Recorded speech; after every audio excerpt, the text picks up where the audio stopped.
Well, hi again, everybody, and welcome back to another edition of the Matt Report, courtesy of AM 930 WEOL and the Chronicle Telegram. Tim Alcorn from the radio station, Shaun Bennett with the newspaper, and this is the final edition as far as the weekly video is concerned. So before we even get started, a great big thank you to the Cobos Insurance Center. They have sponsored this weekly video throughout the year. A great big thank you to everybody over at the Cobos Insurance Center. And, of course, Shaun, yeah, we got to thank Bruce Bishop for running the show. Yeah, absolutely. And it's been a lot of fun, and let's hope this is the season finale and not the series finale. Let's hope we get a reboot for season 2 next year because, yeah, you're right. It's a lot of fun, and the wrestling community has loved it. They've said things to you. They've said things to me. Bruce has probably heard things, I'm sure.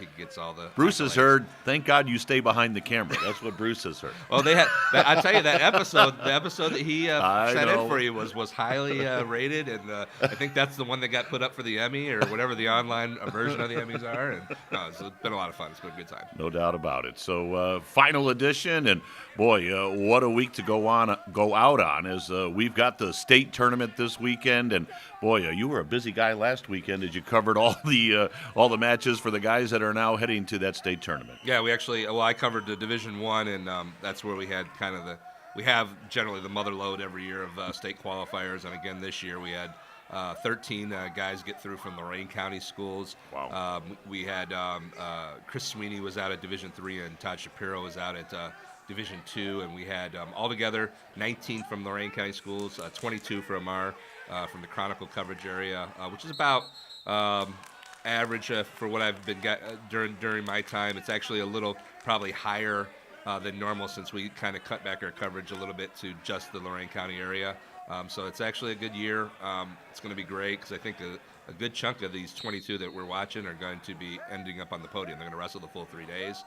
So that's always fun to watch guys kind of accomplish their dreams, get up on the podium, get those medals and things like that. So, and a handful of those guys are going to be wrestling on Saturday night on a stage, spotlights, That's awesome. going for the title. It's going to be awesome. Well, I hate to put labels on young men, but hey, that's why we get the opportunity to sit here and do these videos. So give me a couple of favorites. Who do you expect to be perhaps standing on that podium as a state champ?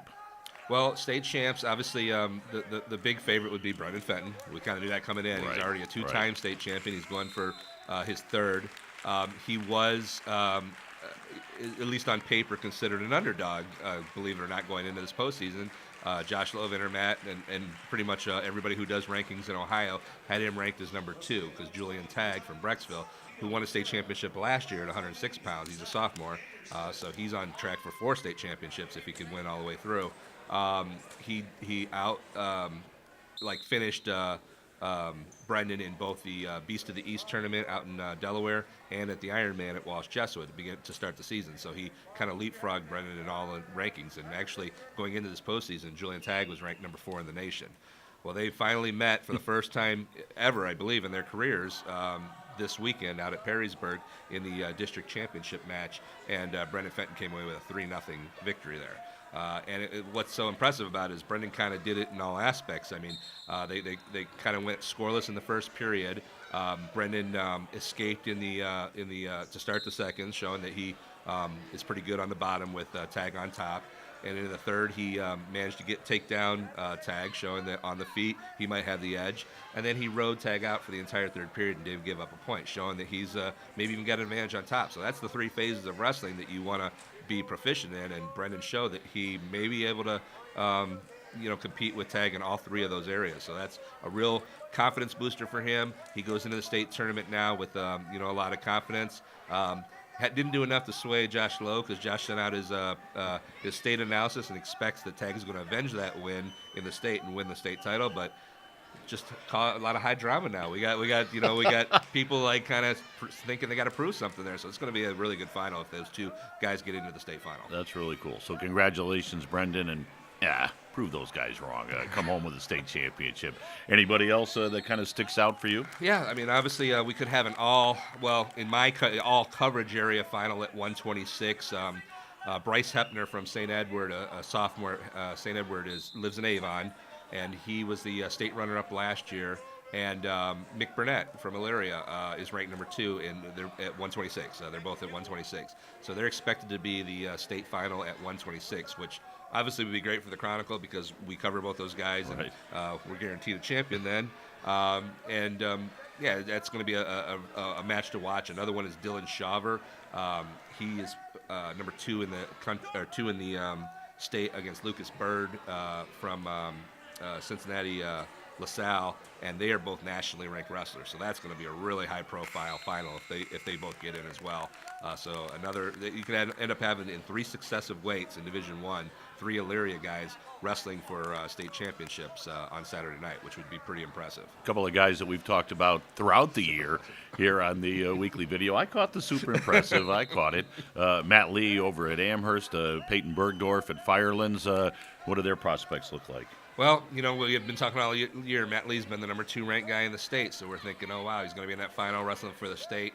The number 1 guy is on his half of the bracket. It's a random draw. They don't really kind of seed those guys. They kind of have it all set up which districts are where. And even though both Jordan Ernest from Wadsworth and Matt Lee won district titles, there has to be 2 ones on each half of the bracket. They just happen to be the 2 district champions on one half of the bracket.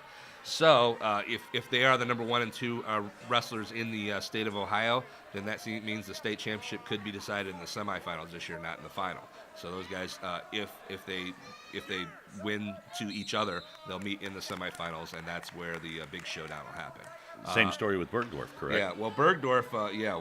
Bergdorf has got obviously he's ranked number 3, so he's got a couple guys in his area there. Unfortunately, though, he's in the bracket with the number 1 guy, which is Jordan Decatur. Now, when I say number 1, I mean number 1 ranked in the state. He's also in the country. Yeah, he's also ranked number 1 in the nation. So I like Peyton Bergdorf's chances of improving his 4th place status from last year. I think it's possibly only going to be by 1, because Bergdorf can go in there and maybe he'll give Decatur a tougher challenge than most guys will. But beating the number 1 guy in the nation, yeah, it's possible. I mean, he could do it. But it's going to be tough. So, well, you better walk out on the mat thinking you have an opportunity to do it. Yeah, sure. If you walk out there thinking you're already beat. Well, Decatur Right. Decatur got that number 1 national ranking by just destroying a bunch of guys who weren't up to his level. At least Peyton walks out there with a skill set that's much better than 90% of the guys that Decatur normally wrestles. So, yeah, he's just got to stay, with his fundamentals, not try anything too crazy. He has been known to take some risk and things like that. Can't be taking the crazy risk because I don't think Jordan Decatur is going to fall for some of the the slick moves he's seen on Flow Wrestling and things like that. You never know, but high risk, high reward might not work in this type of instance. So, but I would like to see that's going to be a semifinal. So I would definitely like to see that matchup and see how it works out. Well, we've talked about several young men in the area that we anticipated wrestling at the state tournament this weekend. Shaun, is there a cool story, a surprise, a young man that's down there that perhaps you thought, wow, this is really cool. We didn't think he'd get to state. Oh, well, the biggest surprise is Julian Colbert from Clearview. He's a junior that goes to Clearview. He is the only, I think, Lorain County wrestler that wasn't state ranked. Honestly, I didn't know a lot about Julian. I've seen his name in like some of our weekly leaders reports and in the honor roll and stuff like that. He played basketball last year as a sophomore. He didn't even wrestle. So he decided to come back to wrestling this year. He wrestled before, played basketball last year, comes back to wrestle this year, and ends up going to the state tournament as an unranked wrestler. That's a great story to me. And not only that, you'll find this out Thursday in our paper. He was our wrestler of the week, but he 4.0 grade point average, National Honor Society. That's great. His goals after high school are to go to college and then enter the military to be an officer in the military.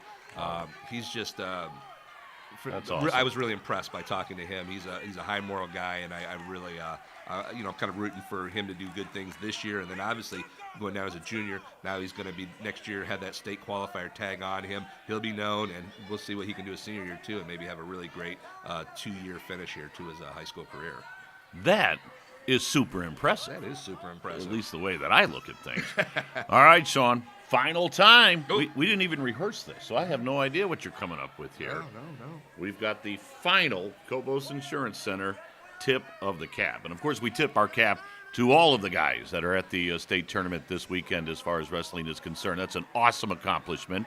But what have you got as far as your tip of the cap is concerned? Well, I think it has to go to Brendan Fenton. Not only coming in and having a lot of people doubt him, even as a two-time state champion, it's got to be hard to kind of feel a little bit disrespect there. But he goes up against Julian Tagg, who again is ranked number 4 in the nation, and he doesn't give up a point. He goes 3-0 against him. And now he goes into state tournament with a lot of confidence. Going to Eastern Michigan already, wrapped up his college for the future. I was really impressed with that performance at the district final. I mean, I got to definitely give my tip of the cap to Brendan Fenton, because he definitely kind of showed some people some things this weekend. There we go. Well, before we close things out, as you said, immense coverage this week from the Chronicle, correct, as far as the state wrestling tournament is concerned? Yeah, we usually do like a full-page preview that'll run Thursday morning. That's going to have I'll do a feature on a state qualifier on a wrestler. We'll have a full page of capsules on every individual, all 22 of the individuals going down from our coverage area. We'll have a capsule with some information about them. We'll have extended info box with all the information you want about the state tournament, and of course my wrestler of the week, which we kind of already know who it is. So nice job to Julian Colbert and the program there at Clearview. So yeah. Good stuff. It's gonna be fun, and then I'll be down. I won't even. I'll grab some papers on my way to Columbus, because we'll be heading down there early to check it all out. It's gonna be a nice, long, fun week. It's one of my favorite weekends of the year. Boy, good stuff. All right, well, that's going to do it for this week's edition of the Matt Report. And again, not only this week's edition, but this year's edition. And as we said at the outset, a huge thank you to Bob Kobos and everybody over at the Kobos Insurance Center for making this weekly video happen on WEOL.com and on our Facebook page and on the Chronicle's Facebook page and the website. It's just been terrific. So again, thanks to Bob Kobos. Thanks to Bruce Bishop behind the camera. Shaun Bennett, it's been a pleasure. Been a lot of fun. It has been, and like I said, I hope we get to do it again. And hopefully we get to see, if you watch these videos and you see me wandering around Value City Arena, the Schottenstein Center down there, come say hi. Or if not, come to the Lorain County All-Star Meet. It's going to be Wednesday after the state tournament at Elyria High at 6 p.m. That'd be fun, too, to see everybody out there. We like to talk about the video. We like to talk about wrestling. And ask for his autograph. He's a big star now on these weekly videos. All right, for Shaun Bennett, Tim Alcorn saying again, thank you so much for watching all year long, and so long, everybody.